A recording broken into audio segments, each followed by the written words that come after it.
Bago tayo tuluyang sumabak sa ating istorya, sandali muna kitang kakamustahin. I-comment mo naman kung taga saan ka at anong oras mo ito pinapanood ngayon. Nakakatuwang isipin na kahit magkakalayo tayo ng lugar, nagsasama-sama pa rin tayo sa iisang kwento. Kaya huminga ka muna ng malalim, ihanda ang iyong sarili at samahan mo akong silipin ang buhay ng isang dalagang hinubog ng hirap, dagat at pag-asa. Sa baybaying baryo ng San Esteban sa Masinloc, Zambales, halos lahat ng tao ay gumigising sa tunog ng hampas ng alon, kalansing ng timba, at amoy ng isdang bagong hango sa dagat. Pero para kay Mayumi Batislaong, ang bawat umaga ay hindi lamang simula ng panibagong araw, kundi paalala ng mga obligasyong hindi pwedeng takasan. 3:00 pa lang ng madaling araw ay gising na siya. "Mayumi, anak, gumising ka na. Baka maunahan ka na naman sa pier." Mahinang sabi ng kanyang inang si Sabel habang sinisindihan ang lumang gasera. Dahan-dahang iminulat ni Mayumi ang kanyang mga mata. Ang katawan niya ay pagod pa mula sa maghapong paglalako kahapon, ngunit nakasanayan na niyang lunukin ang pagod parang tubig. Sa gilid ng kanilang barong-barong, naroon ang kanyang kapatid na si Toting. Payat, mahina ang dibdib at natutulog ng putol-putol dahil sa ubo. Sa banig naman malapit sa bintana ay nakahina ang lola niyang si Aning Iska, na kahit matanda na ay pilit pa ring bumabangon para tumulong sa pag-aayos ng mga lambat paminsan-minsan. "Oo, inay," sagot ni Mayumi habang inaayos ang kupasing damit. "Maaga akong babalik ngayon. Dadaan pa ako mamaya kina Aling Narsing. Baka bumili siya ng tulingan." "Inak," sabi ni Sabel habang inaabot ang maliit na baunan, "huwag mong kalimutang magtira ng pamasahe at bumili ka ng gamot ni Toting kung may matira." Napatingin si Mayumi sa baunang halos wala namang laman kundi bahaw at kaunting tuyo. Ngumiti siya kahit ramdam niyang kumakalamang sikmura niya. "Makakaraos din tayo, inay. Hindi naman habang buhay ganito." Ngumiti si Sabel pero halatang hirap na hirap itong maniwala sa sarili niyang anak. Ilang taon na ring paulit-ulit ang linya-on sa kanilang bahay at kahit walang nagrereklamo, bawat isa sa kanila ay alam kung gaano kabigat ang kanilang buhay. Mula nang mawala ang ata niyang si Roman sa dagat 8 taon na ang nakalipas, si Mayumi na ang tumayong haligi ng kanilang tahanan, kahit hindi naman niya dapat pasanan ang ganoong kabigat na tungkulin. 17 pa lang siya noon nang unang matutong makipagtawaran sa palengke, magbuhat ng banyera ng isda at ngumiti sa mga mamimiling akala mo ay binibili pati dangal mo sa sobrang baba ng alok. Habang naglalakad siya papunta sa pier bitbit ang 2 bilaw, nadaanan niya ang ilang bahay na mas maayos kaysa sa kanila. Ang iba'y may semento, ang iba'y may pinturang hindi pa kumukupas. Sa baryong iyon, hindi naman lahat mahirap. May iilan ding umasenso dahil sa sariling bangka, malaking lambat o magandang koneksyon sa mga negosyante. Pero ang pamilya ni Mayumi ay hindi sinuwerte sa ganoon. Pagdating sa pier, dinadanat niya ang karaniwang esena. Mga sigawan ng mangingisda, mga banyerang tumutulo ang alat ng dagat at mga babaeng nag-aagawan sa pinakamagandang paninda. Doon niya nakita si Mang Doro, isang tahimik ngunit mabuting mangingisda na matagal nang kakilala ng kanilang pamilya. "Mayumi," tawag nito, "dito ka, may natira pa akong galunggong at alumahan. Hindi masyadong marami pero sariwa." Lumapit si Mayumi. "Magkano po, Mang Doro? Huwag niyo na pong tataasan, alam niyo namang babawiin ko pa sa lakaran." Ngumiti ng bahagya ang matanda. "Sa'yo, mura lang. Kung buhay pa ang tatay mo, hindi niya ako hahayaang pagtubuan ka." Saglit na natahimik si Mayumi sa narinig niya. Hindi pa rin nawawala ang kirot sa tuwing nababanggit ang kanyang ata. Kinuha niya ang isda at maingat na inayos iyon sa bilaw. "Mang Doro," mahinang niya tanong, "sa tingin niyo po ba aksidente lang talaga ang nangyari kay atay noon?" Napatingin ng matanda sa dagat. "Anak, may mga tanong na kahit matagal mo nang gustong sagutin, minsan mas mabuting hindi na lang hukayin." "Pero bakit po?" "Dahil may mga taong makapangyarihan at ang mahihirap, laging sila ang unang nadudurog." Hindi na makapagsalita si Mayumi. Sanay na siyang makarinig ng malalabong sagot kapag tungkol sa ata niya ang usapan. Parang lahat ng tao sa baryo ay may alam pero walang gustong magsalita ng buo. Maya-maya pa'y nagsimula na siyang maglakad sa mga eskinita at kalsada ng baryo sumisigaw, "Isda po, sariwang isda, galunggong, tulingan, alumahan." Unang huminto sa kanya si Aling Puring, isang tindera sa palengke na kilala sa taliming na dila. "Aba, Mayumi," sabi niya habang sinusuri ang paninda. "Parang ang lilihit yata niyan. Baka naman kahapon pa yan."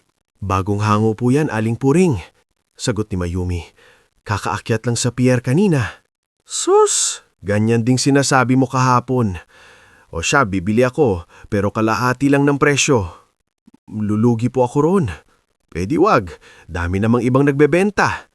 Narinig iyon ng ilang tambay sa gilid at nagtawanan. Namula ang taingan ni Mayumi, ngulit pinili niyang huwag patulan. Mas kailanan niya ang benta kaysa sa pride. "Sige na nga po," sabi niya sa huli. "Pero 1 kilo lang po sa presyong iyan." "Talaga lang, marunong ka nang tumawad ngayon. Akala ko ba mahirap kayo? Hindi ba dapat kahit paano nagpapakumbaba?" Masakit ang tama ng mga salita, pero ngumiti pa rin si Mayumi. "Nagpapakumbaba naman po ako. Hindi lang po ako pumapayag na madaya." Natigilan si Aling Puring sa sinabi niya. Tila hindi inaasahang sasagot ang dalaga. Sa huli ay bumili rin ito pero padabog ang pag-abot ng bayad. Maghapon na naglibot si Mayumi sa iba't ibang sityo. Sa bawat hakbang niya sa ilalim ng tirik na araw, ramdam niya ang bigat ng bilaw, ang sakit ng balikat at ang pangangasim ng sikmurang halos walang laman. Pero tuwing maiisip niya si Toting na inuubo sa bahay at si Isabel na pilit nagtitiis sa paglalabada ng kapitbahay, humahaba pa lalo ang pasensya niya. Bandang tanghali, dumaan siya sa gilid ng kapilya kung saan nakaupo si Belling, ang matalik niyang kaibigan, may dalang mga retaso at sinulid. "Oy, Mayumi!" masiglang tawag ni Belling. "Dito ka muna, maupo ka. Mukhang mahihimatay ka na sa init." "Hindi pwede, Belling. Marami pa akong lalakaran." "Sandali lang. O heto, tubig." "Hindi ka bakal, Belling. Magpahinga ka rin." Naupo si Mayumi at uminom. "Salamat. Kumusta ang patahin mo?" "Ayun, 2 punda at 1 bestida lang. Pero mas okay na yun kaysa wala." Tinitigan siya ni Belling. "Hanggang kailan mo ba kakayanin to, Mayumi?" "Kakayanin hanggat kailangan." "Hindi ka ba napapagod?" Napangiti si Mayumi pero malungkot. "Napapagod, sobra. Pero anong gagawin ko? Kapag huminto ako, sino ang gagalaw para sa amin?" Hindi agad nakasagot si Belling. Maya-maya ay marakam itong hinawakan ng kamay niya. "Balang araw, may babalik din sa lahat ng paghihirap mo." "Hindi ako umaasa sa ganyan," sagot ni Mayumi. "Mas gusto kong umasa sa sariling kayod." Pagkatapos ng maikling pahinga, nagpatuloy siyang maglakad. Bandang tanghali, naubos din ang halos lahat ng isda niya. Ang natirang kaunting benta ay mabilis niyang kinalkula sa isip. Sapat lang para sa gamot ni Toting, kaunting bigas, at pambayad sa bahagi ng utang kay Lauro Panganiban. Nang banggitin pa lang niya sa isip ang pangalan ni Lauro, tila itinadhana namang makita niya ito sa kanto. "Aba, Mayumi," sabi ng lalaki habang nakasandal sa kanyang motorsiklo. "Magkano na lang ba ang natitira niyang utang sa akin?" "Magbabayad po ako sa Sabado, Mang Lauro. Sabi mo rin nung nakaraang linggo. May sakit po kasi si Toting." Lagi na lang kayong may dahilan." Lumapit ito at tinignan ng bilaw niyang halos wala ng laman. "Sabihin mo sa nanay mo, huwag akong susubukin. 1 pirma lang, mapapasa kamay ko na ang lupang yan." Nanigas si Mayumi. "Huwag naman po sana. Doon na namin kami natira." Di magbayad kayo. O baka namang may ibang paraan kang pwedeng ialok." Mabilis na umurong si Mayumi. Alam niya ang ibig sabihin ng tingin nito. Nanginginig sa galit ang buong katawan niya, pero pinili niyang huwag lumayo kaysa gumawa ng eksena na siya rin ang mapapahiya. Pag-uwi niya sa bahay bago gumabi, nadatangan niya si Toting na inuubo at si Isabel na pilit napipisil ng noo sa sobrang pag-aalala. "Kumusta ang benta?" tanong ng ina. "Ay nay, eto po ang gamot ni Toting at eto ang natira sa kita." Kinuha iyon ni Isabel at napaupo. Anak, patawad. Kung may gagawa lang ako para hindi mo pasanin lahat. May ginagawa ka naman, inay. Hindi mo kasalanan na ganito tayo. Mula sa banig, nagsalita si Toting sa mahinang boses. Ate, huwag ka nang magpagod masyado. Lumapit si Mayumi at hinaplos ang buhok ng kapatid. Ikaw ang magpagaling, yun ang tulong ko sa akin. Napangiti ng bahagya si Toting. Kinagabihan, habang nakatanaw si Mayumi sa dagat mula sa labas ng kanilang bahay, lumapit si Aning Iska dala ang lumang tuwalya. Magpahinga ka na, apo. Lola, tanong ko po, sa tingin niyo po ba may pag-asa pa tayong makaahon? Tumingin ng matanda sa langit na unti-unting dinidiliman ng gabi. Ang tao, apo, hindi nabubuhay dahil may kasiguransan. Nabubuhay siya dahil marunong siyang kumapit. At ikaw, apo, marunong kang kumapit. Tahimik na napaluha si Mayumi. Hindi dahil gusto niyang kaawaan ang sarili niya, kundi dahil minsan, sa sobrang tagal mong matatag, nakakalimutan mong tao ka ring napapagod. Kinabukasan, mas maaga siyang umalis ng bahay dahil may nagsabi sa kanyang may posibleng suki sa dulo ng daang malapit sa masukal na bahagi ng baryo. Kailangan niyang sulitin ang araw. Kailangan niyang kumita ng mas malaki. Kailangan niyang makaiwas kay Lauro kahit kaunti. Habang naglalakad siya sa makitid at tahimik na daan, kakaiba ang pakiramdam niya. Parang masyadong tahimik ang paligid. Tanging tunog ng mga dahon at mahinang hampas ng hangin ang naririnig niya. Mahigpit niyang hinawakan ang hawakan ng bilaw at binilisan ng lakad. Pagkaraan ng ilang sandali, napahinto siya. May narinig siyang mahinang ungol. Sa unay, akala niya hayop lang. Mulit nang narinig niyang parang boses ng tao iyon, unti-unti siyang lumingon sa gawin ng mga puno. May tao ba riyan? Malakas niyang tanong kahit kumakabog na ang dibdib niya. Walang sumagot, pero muling umalingaw-ngaw ang isang mahina, halos paos na ungol mula sa mas masukal na bahagi ng kadubatan. Napalunok si Mayumi. Alam niyang dapat na siyang umalis. Alam niyang delikado. Pero may kung anong nagtulak sa kanyang humakbang palapit. Dahan-dahan habang pinakikiramdaman ang bawat tunog sa paligid. At doon, sa pagitan ng mga punong matataas at aninong nagsisimula ng humaba, magsisimulang magbago ang takbo ng kanyang buhay sa paraang hindi niya kailanman inakala. Bago tayo magpatuloy sa susunod na yugto ng ating istorya, gusto ko munang anyayahan kang mulin sumabay sa agos ng kwento. I-comment mo naman kung taga-saan ka at anong oras ka nanonood ngayon.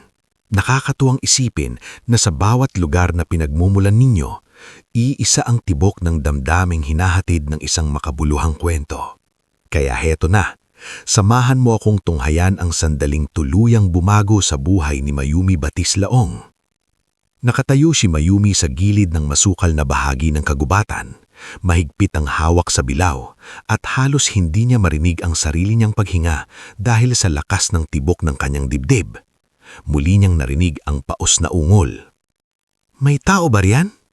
Ulit niya, mas malakas na ang boses, mulit halatang nanginginig. Maya-maya, may marahang kaluskos na nanggaling sa pagitan ng mga puno. Dahan-dahan siyang humakbang palapit. Inaalis ang mga sangang humaharang sa daan. Bawat galaw ng paa niya ay may kasamang takot. Hindi niya alam kung sino ang maaaring nasa unahan. Isang sugatang tao ba? Isang tulisan? O baka patibong lamang ng mga masasamang loob? Subalit nang tuluyan niyang marating ang pinanggagalingan ng tunog, natigilan siya. May isang lalaki roong nakatali sa punong mangga, nakalugmok ang katawan, puno ng pasa ang mukha, at may dugo sa gilid ng noo. Magulo ang buhok nito, maputla ang labi, at halatang ilang oras nang hindi nakakakilos. Ang mga pulsuhan nito ay namumula sa higpit ng lubid. Napaatras si Mayumi sa gulat. Diyos ko, mahinang sambit niya. Sa unang tingin pa lamang ay alam niyang hindi ordinaryong tao ang lalaki.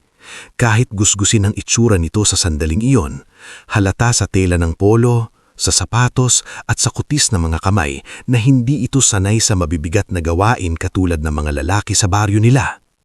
Ngunit hindi iyon ang mahalaga sa sandaling iyon.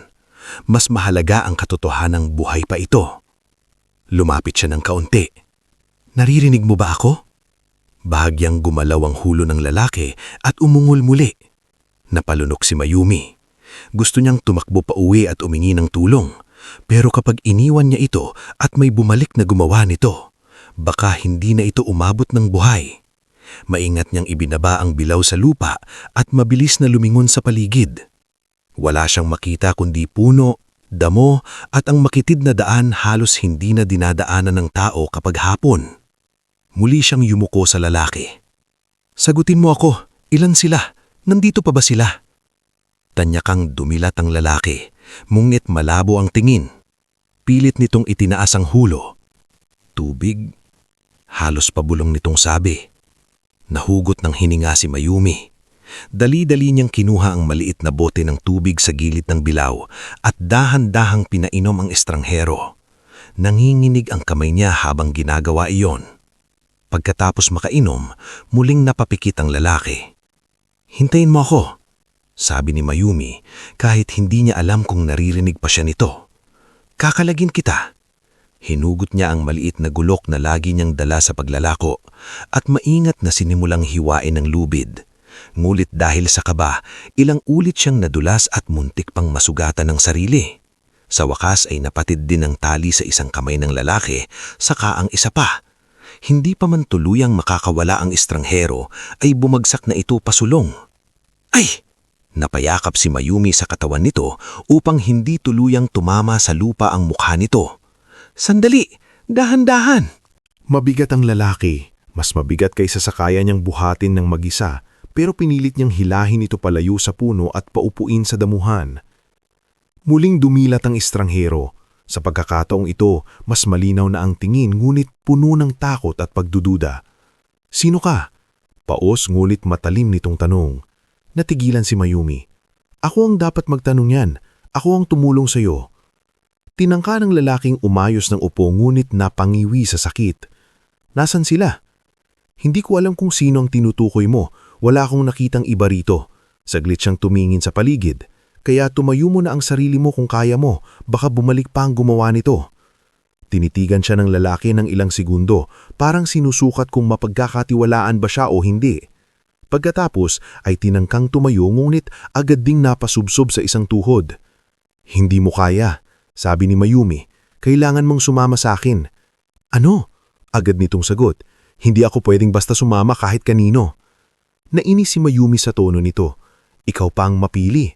Nakatali ka na nga sa puno at halos hindi na makahinga. Sandaling natigilan ng lalaki na parang hindi sanay na sinasagot.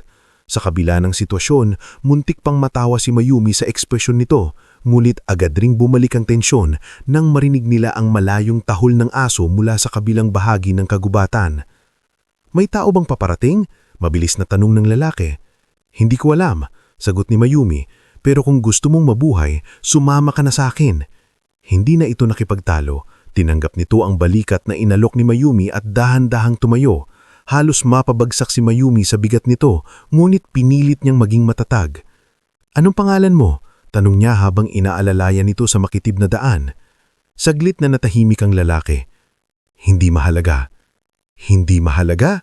Singal ni Mayumi. Ako itong tumutulong sa iyo tapos hindi ko man lang malalaman ng pangalan mo. Hindi pa pwede. Matigas nitong sagot. Nairap si Mayumi. Sige, kung ayaw mo, huwag. Tahimik silang naglakad ng ilang minuto.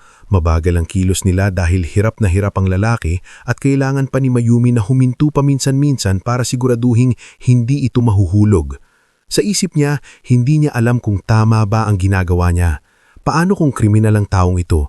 Paano kung hahabulin sila ng mga kaaway nito? Paano kung madamay ang pamilya niya? Ngunit sa tuwing papatingin siya sa mga pasa sa mukha nito at sa bakas ng tali sa mga kamay, bumabalik ang konsensya niya. Hindi niya kayang iwan na lang ang isang tao roon para mamatay. Habang papalabas sila ng masukal na daan, napansin niyang nakatingin sa kanila ang ilang batang naglalaro malapit sa sapa. Ate Mayumi, sino yan? Sigaw ng isa. Pinsan ko, Mabilis niyang sagot kahit hindi niya alam kung bakit iyon ang nasabi niya. Maya-maya pa'y narating nila ang bakuran ng kanilang bahay. Halos mabitawan ni Mayumi ang lalaki nang bumukas ang pinto at lumabas si Isabel. "Mayumi!" Gulat na sigaw nito. "Sino yan? Anong nangyari?" "Inay, tulungan niyo po ako." Hingal na sagot niya. "May nakita akong sugatan sa gubat." Lumabas din si Aning Iska mula sa loob, hawak ang kanyang tungkod. Mula sa banig ay sumilip si Toting kahit inuubo. "Diyos ko, anong gulo na naman to?" Ani ng matanda. Maingat nilang ipinasok ang lalaki sa loob ng bahay at pinahiga sa lumang papag na kung saan ginamit ni Roman noong nabubuhay pa. Halatang hindi komportable si Isabel. "Inak, sigurado ka bang tama to?" Bulon si Mayumi. "Paano kung may humahabol dyan? Hindi ko po siya kayang iwan sa gubat. Paano tayo kung mapapahamak tayo?" Narinig marahil iyon ng lalaki kaya bahagya siyang dumilat at sinalita. "Kung ayaw nyo, aalis ako." Tinangka nitong bumangon ngulit napasigaw sa sakit. "Aba, humiga ka nga. Kung aalis ka ngayon baka sa daan ka lang mamatay." Tumahimik ang lalaki. Si Mayumi ang naglinis ng sugat nito. Pinakuluan ni Isabel ang tubig at naghanap ng malinis na tela. Habang nilalapatan niya ng gamot ang noo ng estranghero, napansin niyang kahit nakapikit ito ay naninigas pa rin ang panga, tila handang lumaban anumang oras. "Masakit ba?" tanong ni Mayumi. Hindi ito sumagot agad. Maya-maya ay marahan nitong sinabi, "Hindi ako sanay na may ibang nag-aalaga sa akin." Bahagyang napaangat ang kilay ni Mayumi. "Bakit? Wala ka bang pamilya?" May kung anong lungkot na dumaan sa mukha nito, ngulit agad ring bumalik yun. "Mayroon." Bakit ka napunta sa ganung sitwasyon?" Tumahimik muli ang lalaki, halatang ayaw pang magsalita. Nang gabing iyon, kumalat agad ang balita sa baryo. Hindi pa lumulubog ng tuluyan ng araw ay may narinig na si Mayumi na boses sa labas. "Narinig mo? May dinalang lalaki si Mayumi sa bahay nila. Baka jowa." "Jowa? Mukhang mayaman daw." Napapikit si Mayumi sa inis. Hindi pa man siya nakakahinga sa nangyari ay may panibago na agad na gulo. Ilang sandali pa ay dumating si Joelmar, hawak ang helmet ng tricycle niya, halatang nagmamadaling pumunta. "Mayumi!" tawag nito mula sa pinto. "Totoo bang may lalaki ka raw na dinala rito?" Napalingon sa kanya si Isabel, halatang ayaw ng iskandalo. Lumabas si Mayumi. "Bakit?" mahinahon niyang tanong. "Bakit? Siyempre magtatanong ako. Baka kung sino yan." "Kung sino nga?" sagot ni Mayumi, pagod na ang boses. "May nakita akong taong nakatali sa puno. Sugatan. Iniubi ko para hindi mamatay. Yun lang." Natahimik si Joelmar. "Nakatali sa puno?" "Oo." "Sino siya?" "Hindi ko nga alam." Napakamot sa ulo si Joelmar. "Mayumi, delikado yan. Paano kung may sindikato yan? Paano kung may kasunod na dumating? Ano ang gusto mong gawin ko? Hayaan ko na lang siyang mamatay?" Wala ring naisagot si Joelmar. Sa huli ay napabuntong hininga ito. "Mag-iingat kayo rito. Kapag may kahinahinala, tawagin niyo ako." "Salamat," mahinang sagot ni Mayumi. Pagbalik niya sa loob, nadatnan niyang gising na naman ang estranghero. Tinitignan nito ang kisamin nilang pawid na waring hindi makapaniwala na naroon siya. "Tiningnan ka ng kaibigan mo na parang may atraso ako sa kanya," sabi nito. "Huwag mo nang pansinin, nag-aalala lang yun." "Bakit mo ako tinulungan?" Diretsahan ng tanong. Hindi agad nakasagot si Mayumi. "Ewan," sabi niya sa huli habang pinipiga ang basahang ginamit sa noo nito. "Siguro dahil wala akong makitang dahilan para pabayaan ka. Minsan mas ligtas sa tao ang hindi nakikialam." Napatingin si Mayumi sa kanya. "Minsan, pero hindi sa lahat ng pagkakataon." Nang gabing iyon, nilagnat ang lalaki. Ilang ulit siyang nagising sa pag-uungol nito at sa mga salitang hindi niya maunawaan. Parang may hinahanap itong dokumento, parang may binabanggit na pangalan, parang may kinatatakutang tao. Hindi malinaw ang lahat, mulit isang bagay ang sigurado. Hindi simpleng rambol o away kalsada ang nangyari rito. Bandang hating gabi, habang binabasa ni Mayumi ang tela sa noo nito, biglang hinawakan ng lalaki ang kanyang pulsuhan. "Huwag," bulong nito. "Huwag mong ibigay ang file." Natigilan si Mayumi. Anong file? Nagmulat ito ng mata, ngunit halatang hindi pa ganap ang ulirat. Nang makita siya, dahan-dahan nitong binitiwan ng kamay niya. Akala ko, naputo lang sabi nito. Ano? Wala.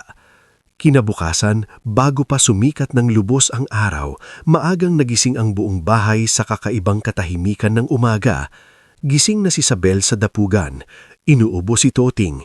Si Aning Iska namay nagdarasal sa isang sulok. At si Mayumi, bagamat pagod at halos walang tulog, ay naghahanda ng lumabas para bumili ng pandesal. Paglingon niya sa papag, nakita niyang gising na ang lalaki at tila mas maayos na ang pakiramdam. Tinitignan nito na hindi na ganoon kabagsik ang mga mata. Kailangan mo nang sabihin sa amin kung sino ka. Hindi pwedeng habang buhay kang estranghero sa bahay namin. Huminga ng malalim ang lalaki. Sandali itong tumingin sa bintana. Pagkatapos ay bumaling uli sa kanya. Adriel, sabi nito. Adriel Vergara. Yan lang? Tumanggo ito. Sana yun. Bubuka pa sana ang bibig ni Mayumi upang magsalita nang biglang umumong ang langit. Sa una ay inakala nilang paparating na bagyo, pero iba ang tunog.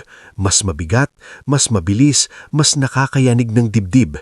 Napatingin si Isabel sa bubong, napalabas si Toting kahit inuubo, maging si Aning Iska ay nahinto sa pagdarasal. Ano yun? Gulat na tanong ni Isabel. Dali-daling lumabas si Mayumi sa bakuran at doon niya nakita ang unti-unting paglapit ng isang helikopter mula sa itaas ng dagat, umiikot, pababa at mistulang naghahanap ng eksaktong bababaan. Isa-isang nagsilabasan ng mga kapitbahay, may mga batang sumisigaw, may mga babaeng napapatakip sa bibig. Mula sa kabilang bahay ay natanaw niya si Aling Puring, halos mahulog na sa pagkakausisa. At sa likod niya, mula sa pintuan ng kanilang maliit na bahay, tahimik lang lumabas ang lalaking kakagaling lang sa lagnat, si Adriel, na parang alam na alam niya na kung para saan ang pagdating ng dambuhalang sasakyang iyon. Bago tayo dumiretso sa kasunod na yugto ng ating istorya, gusto ko munang samahan mo ulit ako sa paglalakbay na ito. I-comment mo naman kung taga saan ka at anong oras mo ito pinapanood ngayon. Nakakatuwang isipin na sa iba't ibang sulok ng mundo ay may mga pusong sabay-sabay na kinakabahan, nasasaktan at umaasa kasama ng ating mga tauhan. Kaya halika, ituloy na natin ang kwento ni Mayumi, ang dalagang sanay sa alat ng dagat, ngulit ngayon ay unti-unting hinahatak ng titdana sa mundong dating hanggang tingin lamang siya. Nakatayo si Mayumi sa bakuran habang umiikot sa ibabaw ng kanilang baryo ang helikopter. Umiihip ang malakas na hangin mula sa rotor blades, dahilan para magliparan ng mga tuyong dahon, mga piraso ng plastik at maging ang ilang damit na nakasampay sa labas ng bahay nila. Ang buong San Esteban ay tila natigilan sa kakaibang tanawin. Abay Diyos ko, para kanino yan? Bulaslas ni Aling Puring mula sa di kalayuan. Hawak pa ang tabo na tila nakalimutang nag-iigib siya. Mayumi! Pakasundalo yan! Sigaw naman ng isang kapitbahay. Hindi makasagot si Mayumi. Nakatingin lamang siya sa sasakyang dahan-dahang bumababa sa bakanting bahagi ng lupa sa tapat ng kanilang bakuran. Sa likod niya, naroon si Isabel na namumutla, si Toting na nakasilip sa gilid ng pintuan, at si Aning Iska na tahimik ngunit matalim ang tingin sa lalaking nakatayo sa may bungad ng bahay, si Adriel. Hindi man ganap ang lakas nito, makikita sa tindig niya ang pagbabago. Para bang sa isang iglap ay nawala ang anyo ng isang kaawa-awang sugatan at napalitan ng katahimikan ng isang taong sanay utusan ng mundo sa paligid niya. Pagkababa ng helikopter, agad na bumukas ang pinto nito. Unang lumabas ang dalawang lalaking nakaitim na damit, may earpiece at seryoso ang mga mukha. Sinundan sila ng isang lalaking nasa 50 anyos, balingkinitan, maputi ang buhok sa gilid at mukhang hindi sanay sa init ng baryo. Kasunod niya, ang isang babaeng maayos ang bihis, matalim ang mga mata at halatang edukada sa paraan ng paghawak sa kanyang bag at mga dokumento. Paglapit nila, halos sabay na yumuko ang dalawang lalaki kay Adriel. Sir Adriel, sabi lang mas tandang lalaki, salamat sa Diyos at ligtas kayo. Napakurap si Mayumi. Napatingin siya kay Adriel na hindi naman nagpahalata ng gulat. Para bang matagal na niyang inaasahan ang pagdating ng mga ito. Lumapit ang babae. "I'm Celeste Inares, sir. We traced the last signal from your watch. We got here as fast as we could." Ingles ang pagkakasabi, sapat na iyon upang lalong mapatitig ang mga tao sa paligid. Naramdaman ni Mayumi ang biglang sumikip ng hangin sa kanyang dibdib. Hindi ordinaryong tao ang iniligtas niya at ramdam niyang may kasunod na pagbabago ang pagkakakilanlan nitong unti-unting nabubunyag. Tahimik na tumingin si Adriel kay Mayumi bago bumaling sa mga bagong dating. "This family saved my life," sabi niya. Saka mariing idinagdag sa Tagalog, "Kung wala sila, baka patay na ako ngayon." Ang matandang lalaki ay lumapit kina Sabel at Mayumi. "Ako si Maestro Lloren," pakilala niya. "Matagal na akong tagapayo at katiwala ng pamilya Vergara. Malaki po ang utang namin sa inyo." Hindi agad makasagot si Sabel. Si Mayumi naman ay tila hindi pa rin nakakapaniwala sa nangyayari. "Pamilya Vergara." Mahinang ulit niya. Napatingin sa kanya si Celeste. "Hindi niyo po ba alam? Si Sir Adriel ang nag-iisang anak ni Don Emilio Vergara ng Vergara Marine Holdings." Parang bumagal ang ikot ng mundo sa pandinig ni Mayumi. Narinig niya ang sabay-sabay na hikbi ng pagkagulat mula sa mga kapitbahay. Nagtakipan ng bibigang ilang babae. Ang iba na may nagsimulang magbulong-bulong. "Vergara? Yung may shipping company sa Maynila? Yung nasa balita minsan? Diyos ko, mayaman pala talaga." Hindi alam ni Mayumi kung ano ang dapat naramdaman. Ginhawa ba dahil totoo ngang hindi masamang tao ang kanyang iniligtas? O kaba dahil mas lalong napatunayan na delikado ang sitwasyon na kinasangkutan nila? Lumapit si Adriel kay Mayumi. Halata ang pagod sa mukha nito, ngulit kalmado ang tinig. "Hindi ko sinabi agad dahil hindi ko alam kung sino ang may hawak sa mga taong dumukot sa akin. Ayokong madamay kayo." Napatingin si Mayumi sa mga pasa sa mukha nito. "Pero nadamay na rin kami." Mahinahon ngunit diretsyong sinagot. Hindi nakasagot si Adriel. Sa unang pagkakataon mula nang makita niya ito, para bang nabasag ng kaunti ang matigas na anyo ng lalaki. Lumapit si Sabel. "Kung may taong gumawa sa iyo niyan, ibig sabihin, posible silang bumalik. Tama ba?" Nagkatigigan sina Celeste at Maestro Lloren. "May panganib pa po," maingat na sagot ni Celeste. "Pero sisiguraduhin naming hindi mapapabayaan ang pamilya ninyo. Hindi kami humihingi ng proteksyon kapalit ng pagtutulong," mabilis na sabi ni Mayumi. "Alam ko, kaya ako mismo ang maninigurado." Maya-maya ay humingi ng pahintulot sina Maestro Lloren na pumasok sa bahay para matingnan ang kondisyon ni Adriel. Habang ginagawa iyon, mas lalo namang dumarami ang mga tao sa paligid. Ang iba'y nakikisilip lang, ang iba namay nakikisilap kesare. Dumating pa si Joel Mar, sakay sa tricycle, pawis na pawis at halatang binilisan ng takbo ng narinig ang balita. "Mayumi!" tawag nito. "Anong nangyayari rito?" Bumaling si Mayumi. Si Adriel raw ang sinabing Adriel Vergara. "Ha?" Natigil si Joel Mar at napatingin sa lalaki. "Yun bang mayaman?" "Hindi ko rin alam lahat. Ngayon ko lang nalaman." Napakamot si Joel Mar sa ulo at napabuntong hinga. Kaya pala may helikopter. Sa di kalayuan, nakita ni Mayumi si Aling Puring na kanina lamang ay mahilig ng hamak sa kanya. Ngayon ay halos magmistilang mabait ang tono nito habang nakikipag-usap sa ibang kapitbahay. "Ako naman kasi," Sabi nito, "Simulat sa pool, ramdam ko ng hindi pangkaraniwang ang lalaking yun. Kung hindi lang pagod si Mayumi, malamang ay napatilik siya ng mata." Pagkaraan ng halos 1 oras, nagpahinga sa loob si Adriel habang kinausap ni Maestro Lloren si Sabel at Mayumi.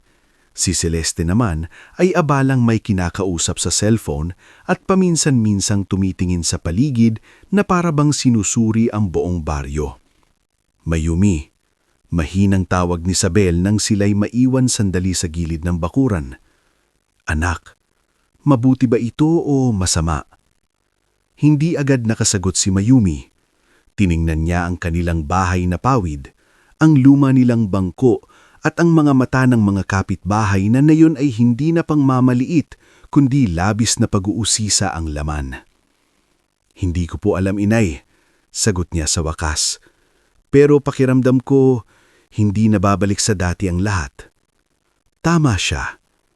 Kinahapunan ding iyon, may dumating na sasakyan mula sa bayan na may dalang mga pagkain, gamot at isang doktor na agad tumingin kay Toting. Hindi makapaniwala si Isabel nang sabihing sagot na iyon ng kampo ni Adriel. Inilabas pa ni Celeste ang ilang sobre ng pera para sa agarang gastusin, ngulit agad na umurong si Mayumi. Hindi po namin pwedeng tanggapin agad yan, sabi niya. Napatigil si Celeste. Bakit? Ito ang pinakamaliit na maibibigay namin. Dahil hindi naman po kami naniningil sa pagtulong. Lalong napatingin si Celeste kay Mayumi. Parang ngayon lang siya nakakita ng taong tumatanggi sa perang kaya ng magbago ng buhay sa isang iglap. Lumapit si Adriel mula sa loob ng bahay, nakasuot na ng malinis na polo na dala marahil ng mga tauhan niya. May benda pa rin sa noon nito, ngunit mas maayos na ang itsura niya ngayon. Huwag mo nang isipin na bayad ito. Tulong ito para sa pamilyang nagligtas sa akin. Tinignan siya ni Mayumi. Ang tulong po ay hindi dapat kapalit ng utang na loob. Hinding-hindi ko gagawing transaksyon ng ginawa mo, sagot ni Adriel. Pero kung totoong gusto mong manatiling marangal, hayaan mong magpasalamat ako sa paraang alam ko. Nagtagpo ang mga mata nila. Sa sandaling iyon, hindi yabang ang nakita ni Mayumi sa lalaki, kundi isang uri ng pagnanais na itama kahit papaano ang isang bagay na muntik nang mawala sa kanya, ang tiwala sa mga tao. Sa huli, pumayag si Isabel na tanggapin ang pampaospital kay Toting at ang ilang pagkain, ngunit si Mayumi mismo ang nagsabing huwag muna ang sobrang pera. Nagulat si Maestro Lloren sa desisyong yun. Bihira akong makakita ng taong ganyan, sabi ng matanda habang tahimik silang nakatayo sa gilid ng bakuran. Anong ganyan po? Tanong ni Mayumi. Taong gipit na gipit, pero hindi pa rin nawawala ang hangganan. Hindi alam ni Mayumi kung papuri ba yun o simpleng obserbasyon, kaya ngumiti na lang siya ng bahagya. Sa pagsipat ng gabi, tahimik nang nakaalis ang helikopter, ngulit naiwan ang usapan sa buong baryo. Ang dating simpleng pamilya Batislaong ay biglang naging sentro ng atensyon. May mga kapitbahay na nagdala ng prutas at nagkunwaring nag-aalala. May mga dati nilang hindi man lang tumitingin sa kanila na ngayoy biglang nangangamusta. Nang sumunod na araw pagpunta ni Mayumi sa palengke, ramdam niya ang pagbabago sa tingin ng mga tao. Hindi na siya basta ang dalagang naglalako ng isda. Siya na ngayon ang dalagang nagligtas ng mayamang tagapagmana. Ay, Mayumi! Matamis ang boses ni Aling Puring, halos hindi makilala. Bakit hindi ka nagsabi na may kakilala ka palang ganun? Wala po akong kakilala, hinahon ng sagot ni Mayumi habang inaayos ang paninda. Sus, wag ka nang mahiya. Baka mamaya may sasakyan ka na rin. Nagtawanan ng ilang tindera. Dati tunog pa nun niya ang tawa nila. Ngayon na may tunog pakiramdam, mas nakakairita iyon para kay Mayumi. Sa kabilang pwesto, naroon si Beling na napangiti nang makita siya. Lumapit ito at bumulong. Mukhang ikaw na ang reyna ng palengke ngayon. Napabuntong hininga si Mayumi. Ayoko ng ganyang tingin. Pero hindi mo na kontrolado yan. Alam ko, at yun ang kinatataot ko. Tama na naman si Mayumi sa kanyang kutob. Dahil sabay ng pagdating ng tulong at pag-angat ng tingin sa kanila ng mga tao, unti-unti ring sumisingit ang ibang anyo ng panganib. Kinagabihan pa, habang binibilang ni Isabel ang natirang kita at inaayos ni Mayumi ang gamot ni Toting, may dumating sa labas. Isang motorsiklo ang huminto. Bumaba mula roon si Lauro Panganiban, ang usurero sa baryo. Ngayon ay may pirit na ngiti ito sa mukha. Magandang gabi. Ani Lauro, tila napakabait. Napadaan lang ako. Kumusta na si Toting? Narinig kong may tumulong na raw sa inyo. Hindi komportable si Isabel. Ayos na kayo kahit papaano. Lumapit si Lauro sa may pinto, ngunit sinalubong siya ni Mayumi. May kailangan po ba kayo? Aba, wala naman. Nangangamusta lang. Sumulyap ito sa loob ng bahay, waring may hinahanap. Baka naman gusto ninyong pag-usapan ang utang ninyo. Pwede naman tayong magayos. Tutal, mukhang may kakayahan na kayong magbayad.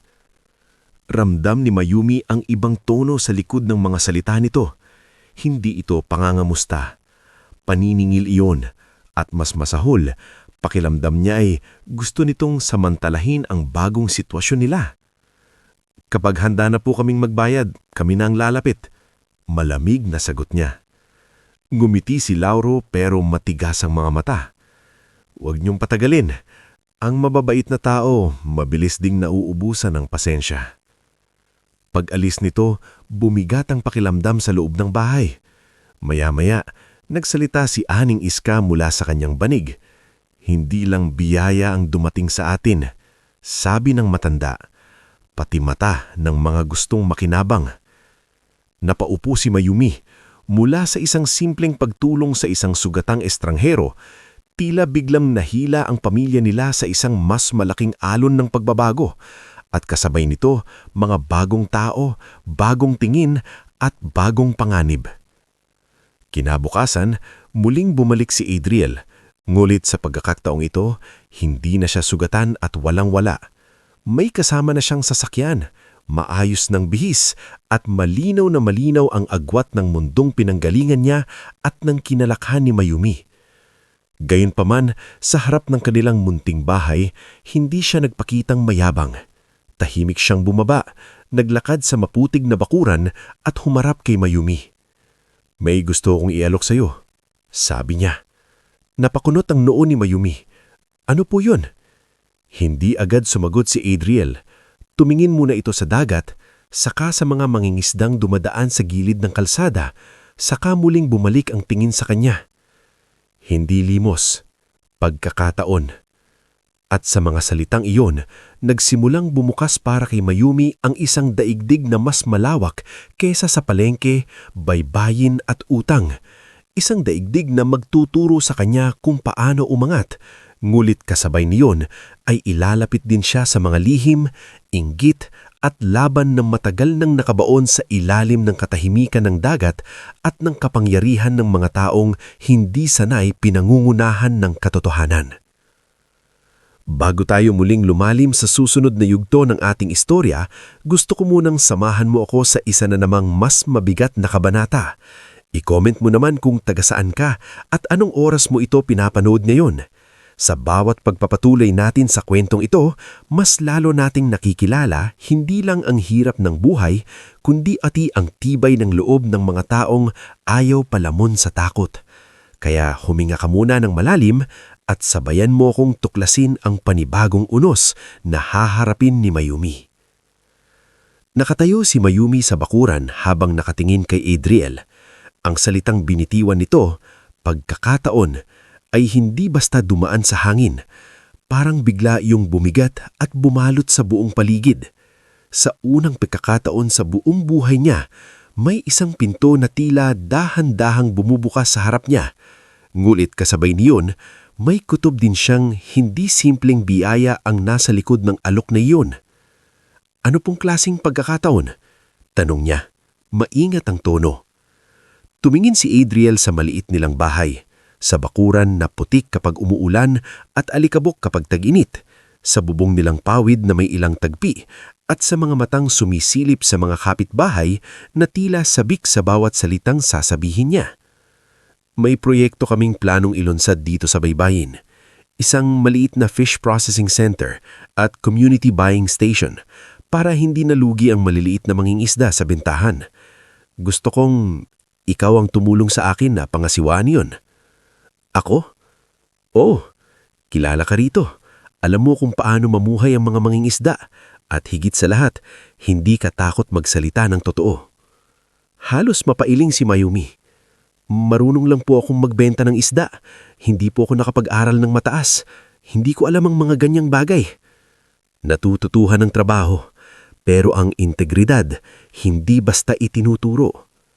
Sa likod ni Mayumi, narinig niyang mahinang napasinghap si Isabel. Maging si Aning Iska na kanina'y tahimik lamang ay napataas ang tingin. Si Toting naman ay nakaupo sa may pintuan, tila hindi lubos makapaniwala na may lalaking tulad ni Adriel na nag-aalok ng ganoong bagay sa kanyang ate. Hindi agad sumagot si Mayumi. Hindi siya sanay sa mga pangakong malalaki. Sa buhay niyang iyon, mas madalas pa siyang mapako sa mga pangakong hindi tinutupad kesa makaranggap ng tunay na pagkakataon. Pag-iisipan ko po, iyon lamang ang nasabi niya.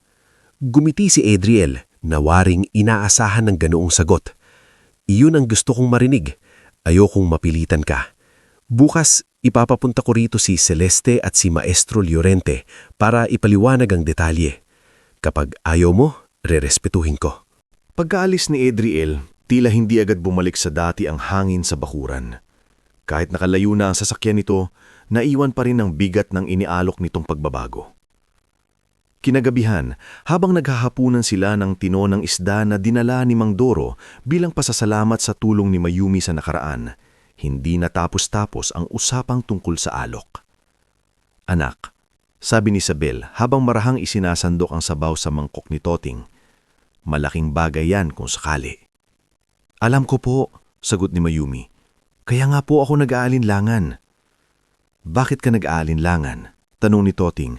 Mahina pa rin ang boses pero halatang curious. Hindi ba't gusto nading makaahon? Gustong mapangiti ni Mayumi sa pagiging diretso ng kapatid pero nanatiling malalim ang iniisip niya. Gusto ko, sabi niya. Pero hindi dahil may gusto tayong mangyari, tatanggapin na lang natin lahat. Hindi ko pa kilala ng buo ang mundong galing ni Adriel. Hindi ko alam kung ano ang kapalit kapag pumasok ako roon. Si Aning Iska, na matagal ng tahimik ay nagsalita. May mga biyayang dumarating na hindi para komportablehin ka, kundi para subukin kung hanggang saan ang kaya mong panindigan. Napatingin si Mayumi sa kanyang lola. Lola, gusto niyo bang tanggapin ko? Ang gusto ko, sabi ng matanda, ay huwag kang matututong matakot sa pag-angat. Ang dapat mong katakutan ay ang mawala ang sarili mo habang umaangat. Hindi makatulog ng maayos si Mayumi ng gabing iyon. Ang isip niya ay nahahati sa pagitan ng pag-asa at pagduda. Naalala niya ang araw-araw niyang pagbubuhat ng bilaw, ang ubo ni Toting, ang paniningil ni Lauro, ang pangungutya ni Aling Puring at ang kabigatan ng mundong paulit-ulit lang ang ikot para sa kanila. Ngulit naalala rin niya ang sinabi ni Mang Doro noon tungkol sa kanyang ama na may mga tanong na mapanganib hukain. At sa kung anong dahilan, pakiramdam ni Mayumi ay ang pagpasok niya sa alok ni Adriel ay maghuhukay hindi lang ng bagong oportunidad, kundi pati ng lumang sugat. Kinabukasan, dumating sina Celeste at Maestro Lloren sakay ng puting van. Hindi nakasinggulo ng unang pagdating nila mula sa helikopter, ngulit sapat pa rin iyon para muling sumilip ang mga kapitbahay sa kanilang mga bintana at bakuran. Sa loob ng bahay, inilatag ni Celeste ang ilang papeles sa lamesang gawa sa lumang kahoy. Malinaw itong nagsasalita, tila sanay sa boardroom, ngunit pinipilit gawing simple ang bawat paliwanag. Ang plano, sabi niya, ay magtayo ng maliit na pasilidad na bibiling diretsyo sa mga mangingisda rito sa tamang presyo. Hindi na nila kailangang mapauto sa middlemen. Magkakaroon din ng training para sa pagproseso ng tuyo, tinapa at frozen packing. Ako po ba ang saan dyan? Tanong ni Mayumi. Ang magiging community coordinator ka, sagot ni Maestro Lloren. Makikipag-ugnayan ka sa mga tao rito, titiyakin na may ayos ang records at tutulong sa pagpapatagbo. Hindi po ako marunong sa records. Narito si Riana Villaseran, sabi ni Celeste, habang pinapasok ang isa pang babae sa loob. Isa siyang guro sa Karatigbayan, pumayag siyang tumulong sa basic reading of contracts at bookkeeping. Napangiti si Riana, isang payat ngulit mukhang matalinong babae. Hindi kita papabayaan, hindi kita gagawing kahihiyan sa sarili mong bayan. Doon, bahagyang napagaan ang pakiramdam ni Mayumi. Pagkalipas ng ilang araw, nagsimula ang unang pagsasanay. Araw-araw matapos ang kanyang paglalako sa umaga, dumidiretso siya sa lumang bodega sa gilid ng dalampasigan na pansamantalang inayos para gawing opisina. Doon siya tinuruan ni Rihanna kung paano maglista ng maayos, paano magbilang ng puhunan at kita, at paanong umunawa ng simpleng kontrata. Nang una, pakiramdam niya ay napakabagal niya. Madalas siyang magkamali sa pagsulat ng numero. Minsan ay napagpapalit niya ang cost at payment. Madalas ding sumakit ang ulo niya sa dami ng bagong terminong naririnig mula kay Celeste.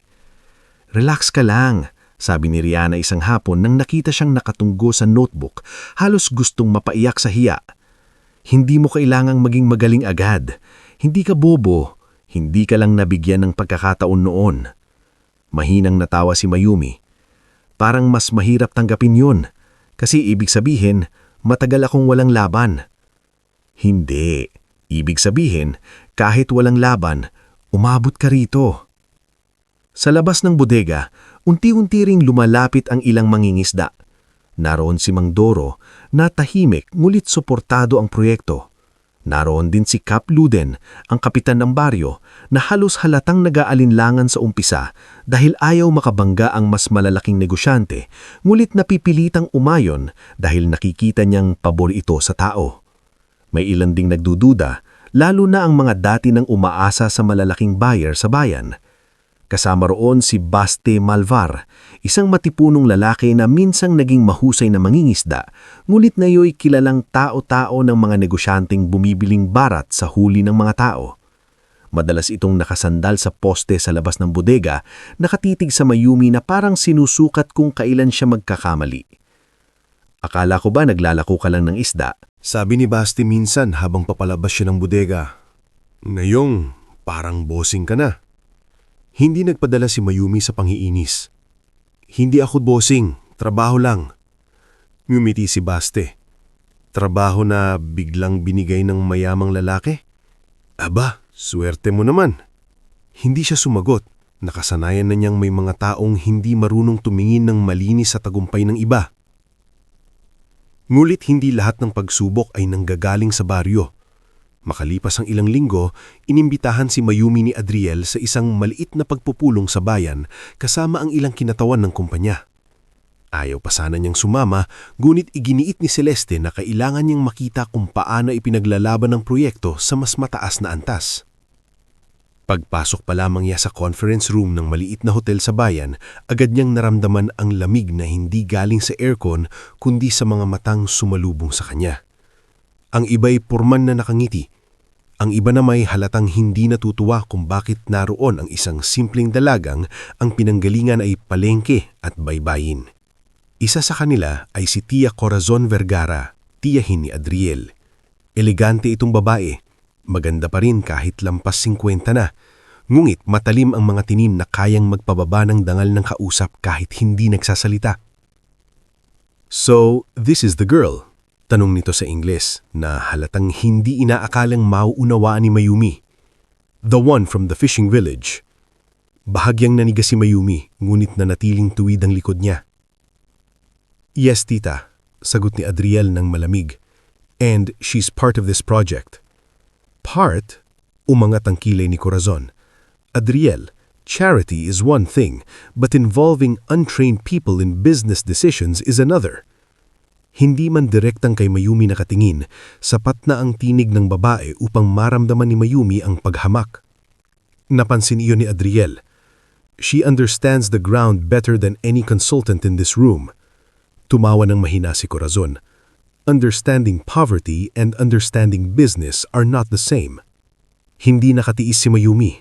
Sa unang pagkakataon sa ganoong klase ng lugar, siya mismo ang nagsalita. "Tama po kayo.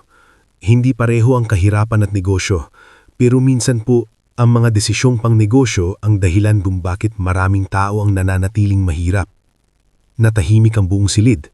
Napatingin sa kanya si Celeste na waring natigilan. Maging si Maestro Lloren ay napabaling ng buo. Si Corazon naman ay tila hindi agad nakapaniwalang sinagot siya ng ganoon lamang. "Matapang ka," malamig nitong sabi. "Wala po akong pagpipilian kundi maging matapang." Diretsong sagot ni Mayumi. Pagkatapos ng pulong, hindi man tahas ang pinahiya, malinaw kay Mayumi na hindi siya basta tatanggapin ng lahat sa mundong pinapasok niya. Paglabas niya ng hotel, sumunod sa kanya si Adriel.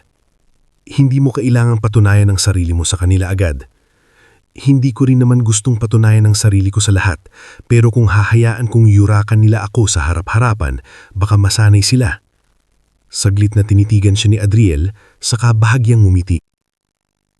Iyon mismo ang dahilan kung bakit tama ako sa pagpili sa'yo. Ngulit habang unti-unting lumalawak ang proyekto at lumalakas ang loob ni Mayumi, may mga bagay ding nagsisimulang sumilip mula sa nakaraan. Isang gabi, habang nag-aayos siya ng mga lumang listahan ng mga maningisda na gustong sumali sa buying station, may napansin siyang pangalan sa lumang papel na ibinigay ni Mang Doro.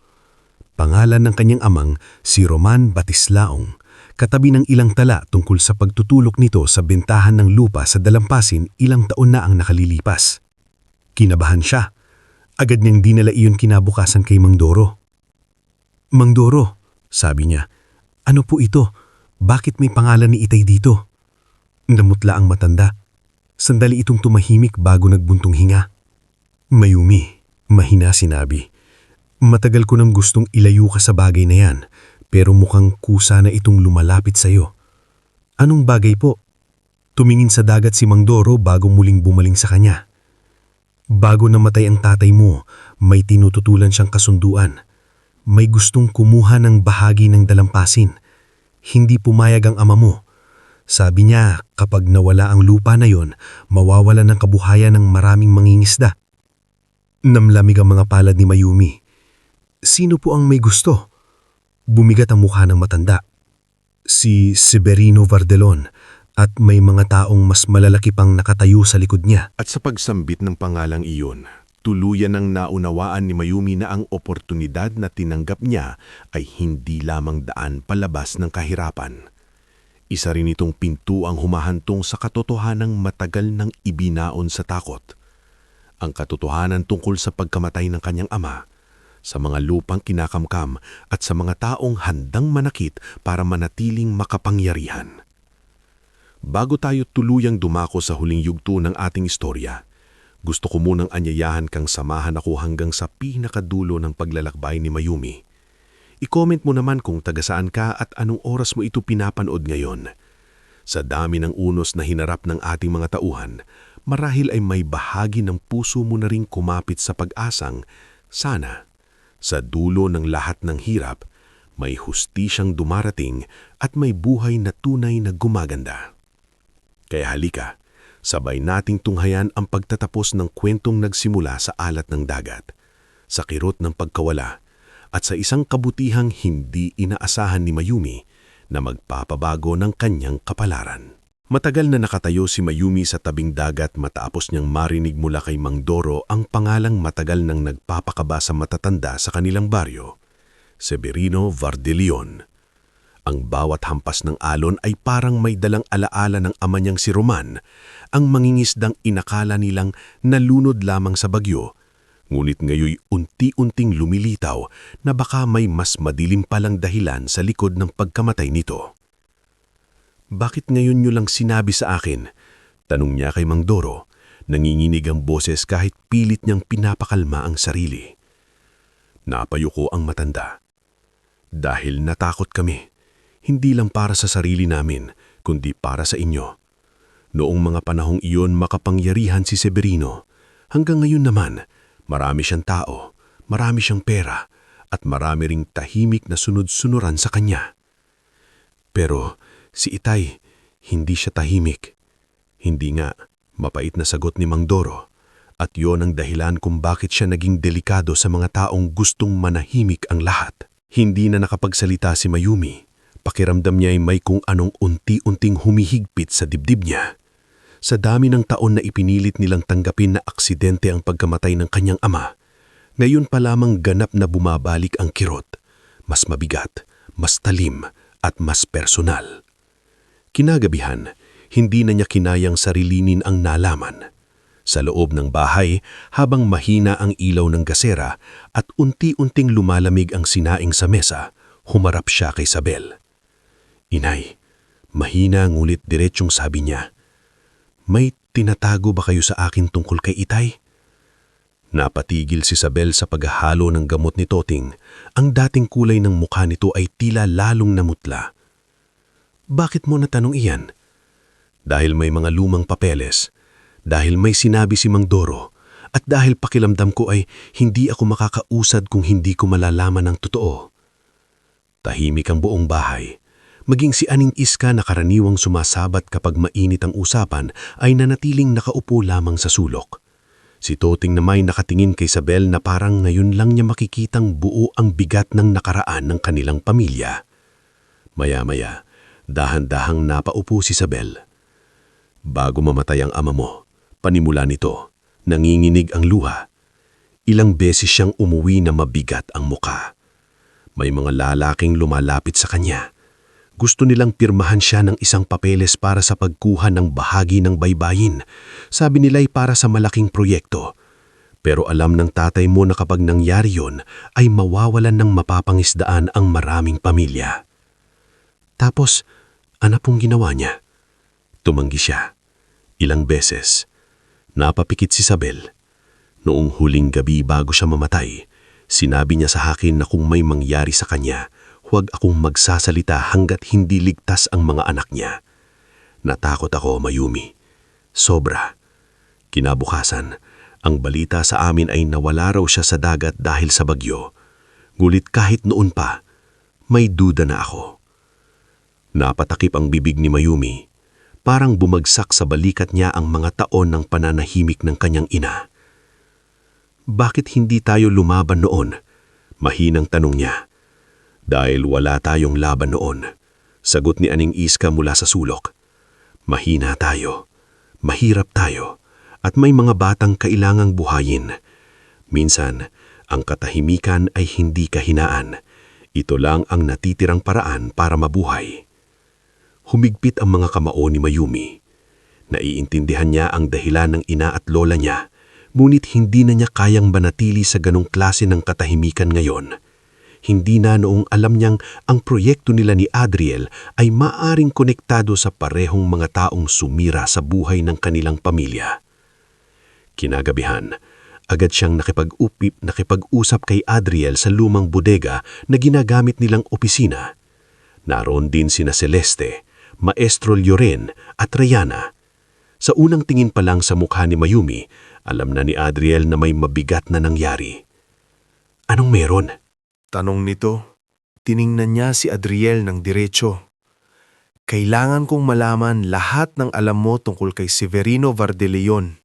Hindi agad nakasagot si Adriel. Saglit siyang tumingin kina Celeste at Maestro Lloren. Pagkatapos ay dahan-dahan siyang tumayo mula sa kinauupuan niya. Mayumi, hindi na ako bata na dapat ilayo sa katotohanan. Putol niya. Kung konektado ang lalaking yun sa pagdukot sa'yo at kung konektado rin siya sa nangyari sa tatay ko, may karapatan akong malaman. Napabuntong hininga si Maestro Lloren. Mukhang dumating na tayo sa bahaging hindi na talaga maiiwasan. Si Celeste ang unang nagsalita. Mayumi, may hinala kami noon pa man na si Severino ang nasa likod ng pagdukot kay Sir Adriel. Hindi siya basta lokal na negosyante. Isa siyang middle operator para sa mas malalaking transaksyon sa shipping at coastal acquisition. Ang problema, matagal na siyang sanay maglinis ng ebidensya. Tapos, si Ramiel Sorrento? Tanong ni Mayumi, naalalang pangalang minsan nang nabanggit ni Celeste sa isang usapan. Isa siyang dating eksekutibo ng kumpanya namin. May nakatukla saong ilang dokumento, may pirma niyang may kinalaman sa iligal na pagbili ng mga lupain sa baybayin. Kabilang doon ang mga lugar na tinitirahan ng maliliit na mangingisda. Bago ko tuluyang maisubmiti ang mga ebidensya, inabangan ako. Doon nagsimula ang lahat. May kopya ka pa ba ng mga dokumentong yun? Mabilis na tanong ni Mayumi. Tumanggo si Adriel. May ilan, hindi lahat. Pero may sapat para makabuo ng kaso kung may magpapatunay mula sa komunidad. Natahimik si Mayumi. Dahan-dahan na ngayong nabubuo ang kabuuan ng larawan.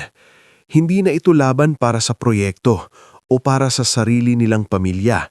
Isa itong laban para sa buong baryong matagal nang pinipigang mabuhay sa takot at pang-aabuso. Makalipas ang ilang araw, mas naging maigting ang kilos nila. Kasama sina Rihanna at Joelmar, nagsimulang kausapin ni Mayumi ang mga mangingisdang dati nang takot magsalita. Sa umpisa'y maraming umiiwas. Ang iba naman ay tumitingin muna sa paligid bago magsalita ng pabulong. Isang gabi, sa kubo ni Mang Doro, naroon sina Kapluden, Baste Malvar, Biling at ilang matandang mangingisda. Nagsisilbing ilaw ang dalawang gasera habang malayo sa kalsada upang walang makapansin. Hindi pwedeng habang buhay tayong ganyan, sabi ni Mayumi habang nakatingin sa bawat isa. Kung hindi tayo magsasalita ngayon, sino pa ang magsasalita para sa mga anak natin? Umismid si Baste, pero halatang wala ang dating yabang nito. Daling sabihin yan kung may proteksyon ka na mula sa mayayaman. Napalingon sa kanya si Joelmar. Hindi mo pwedeng gamitin yan para maliitin ang ginagawa niya. Ako pa ngayon ang nanliliit. Noon pa ako pinipilit ni Severino sa mga lakad na yan. Akala niyo ba madaling kumalas? Natahimik ang lahat. Nakita ni Mayumi ang panginginig sa mga kamay ni Baste. Doon niya naunawaan na hindi lahat ng nasa panig ng masasama ay totoong masama na. Ang iba'y naipit lang din sa gutom at takot.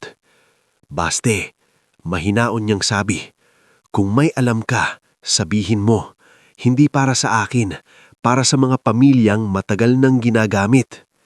Mahaba ang kataimikang sumunod. Pagkatapos ay napayuko si Baste.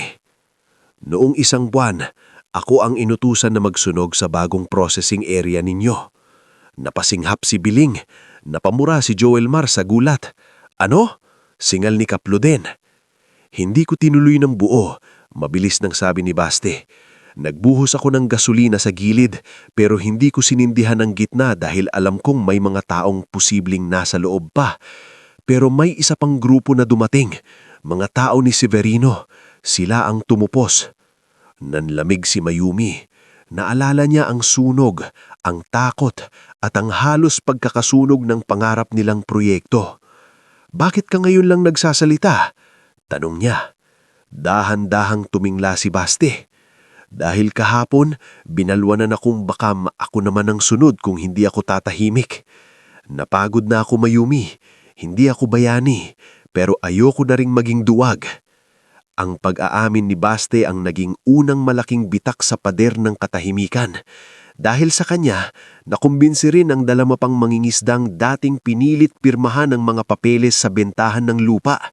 Ang Kapluden, na matagal nang nag-aalinlangan, ay napilitang tumayo sa gitna at iharap sa sarili bilang opisyal na saksi sa mga reklamong ihahain. Ngunit hindi nagpahuli ang kampo ni Severino. Isang gabi, habang pauwi si Isabel galing sa tindahan, may motorsiklong huminto sa tapat ng bahay nila.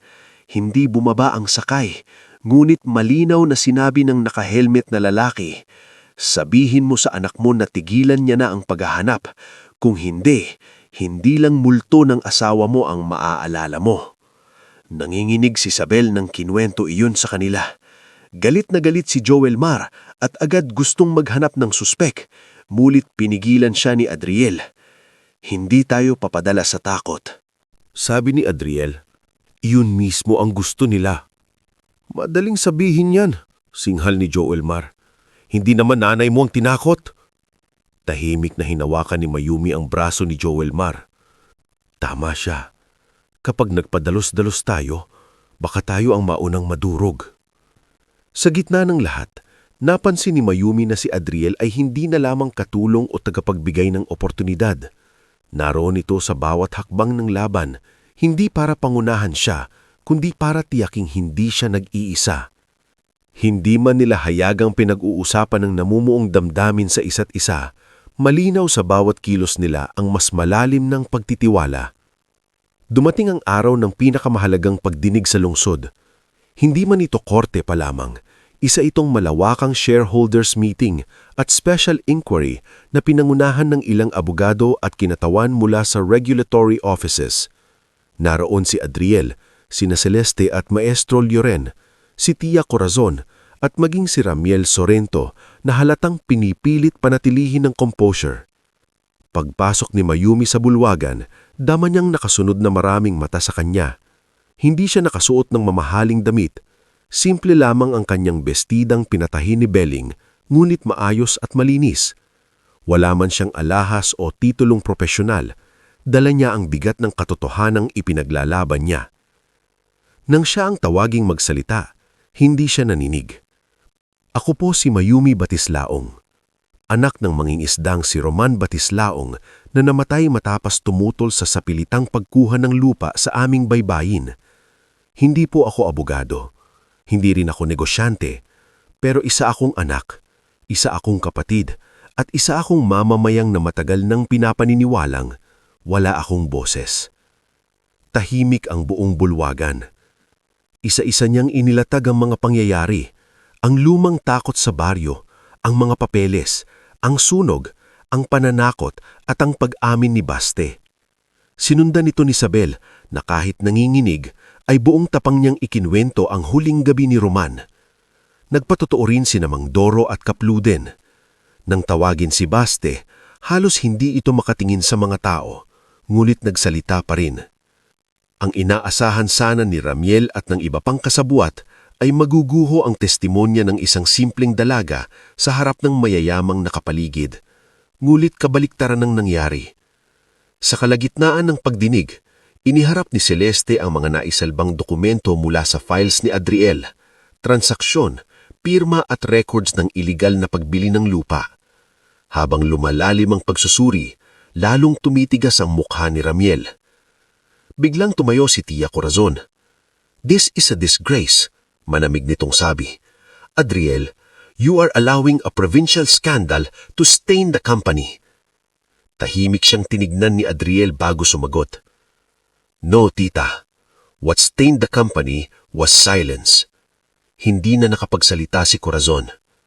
Nang natapos ang pagdinig sa araw na yon, hindi pa man ganap ang kaso, malinaw ng may sapat na basehan upang habulin sina Ramiel at Severino.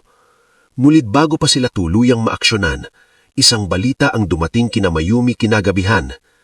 Nakita raw si Severino pabalik sa baryo, kasamang ilang armadong tauhan.